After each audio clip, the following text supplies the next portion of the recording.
ভালোবাসার জন্য হাজার মানুষের প্রয়োজন হয় না যে আমাকে লাখ লাখ মানুষ ভালোবাসতে হবে। জীবনে ভালোবাসার জন্য জাস্ট একটা মানুষই অনেক সময় এনাফ হয়ে যায়, যথেষ্ট হয়ে যায়, যাকে দেখলে, যার সাথে চললে, কথা বললে মনে হবে ইয়েস, দিস ইজ কল্ড সুকুন, এটাই শান্তি। এবং এটা যদি আপনার বউ হয়, মুত্তাকি হয়, নেককার হয়, পরহেজগার হয়, একটা বউ কোটি মানুষের সমান হবে, ঠিক কিনা বলেন? একাকিত্বের দারুণ একটি উপকার আছে, যদিও একাকিত্বের কষ্টের কথাটা আমরা সবাই জানি, কিন্তু বিশ্বাস করেন যেই ব্যক্তি একা থাকে সে অনেক কষ্ট পায়। ওই সময় ইমানদার বান্দার সাথে রব বলে, দুনিয়ার মানুষ তোমাকে ধোঁকা দিয়েছে, তাই তো দুনিয়ার সমস্ত মানুষ যদি তোমাকে ডিভাইডার করে আলাদা হয়ে যায়, ইন্নাল্লাহা মা'ানা, দুনিয়ার সমস্ত কিছু যদি তোমার বিরোধিতা করে, আমি রব তারপরেও তোমার সাথে আছি। সুবহানাল্লাহ।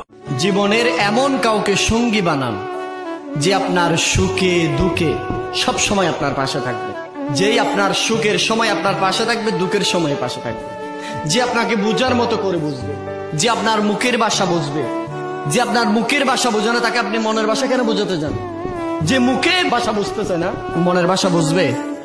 কখনো বুঝবে না। সেজন্য যে আপনার সুখের দুঃখের সবকিছু বুঝে তাকে আপনি বিবাহ করবেন। নবীজি বলেছেন, মানুষকে যদি চিনতে চাও তার বন্ধুর মাধ্যমে তার পরিচয় অর্জন করো। এজন্য যদি ভালো পথে ফিরে আসতে চান আপনারা, change your friend, change your friend circle. যারা নামাজ পড়ে না, যারা সুদ খায়, ঘুষ খায়, যারা আজীবন পর্নোগ্রাফিতে আসক্ত ছিল, আজও আছে, গাঁজাখোর, মদখোর, এদের সঙ্গে কোনো বন্ধুত্ব থাকা যাবে না। কারণ যত বন্ধু আপনার ভালো হবে, আপনাকে দিনের পথে আসতে সাহায্য করবে একজন। জবান খুলে বলেন তিনি কে? আল্লাহ আপনাকে সাহায্য করবেন। এর জন্য আপনি যদি দিনের পথে পরিপূর্ণ ফিরে আসতে চান, বন্ধু পরিবর্তন করেন। যুবক, তোমাদের পায়ে হাত রাখা, ঘুমানোর সময় দুটা শব্দ বলে ঘুমাও, যে মালিক আমি ঘুমাইতে চললাম, সকালে উঠাইলে উঠবো, নাইলে চির নিদ্রা হয়ে যাবে, আমি কিন্তু তওবার হাত উঠায়া ঘুমাইলাম। এতটুক শব্দ বলে ঘুমাও। কি করবেন? কে কে অভ্যাস করবে দেখি? আল্লাহ কবুল করো, আল্লাহ কবুল করো। আর আজকের থেকে কখনো নামাজ ছাড়বে। কে কে ওয়াদা করতে পারে, অঙ্গীকার করতে পারে যে নামাজ কোনো অবস্থায় ছাড়বে না? পাক্কা? একের ভিতরে 100। নামাজ এক জিনিস না, এটার ভিতরে 100 জিনিস লুকানো আছে। নামাজ গ্রহণ হলে জীবন গ্রহণ হয়ে যাবে। হস্তমৈথুন কিভাবে ছাড়বো? এগুলো কমন প্রশ্ন, হাসার কিছু নাই, এগুলো কমন প্রশ্ন, কারণ এগুলো এখনকার যুব সমাজের অন্যতম সমস্যা।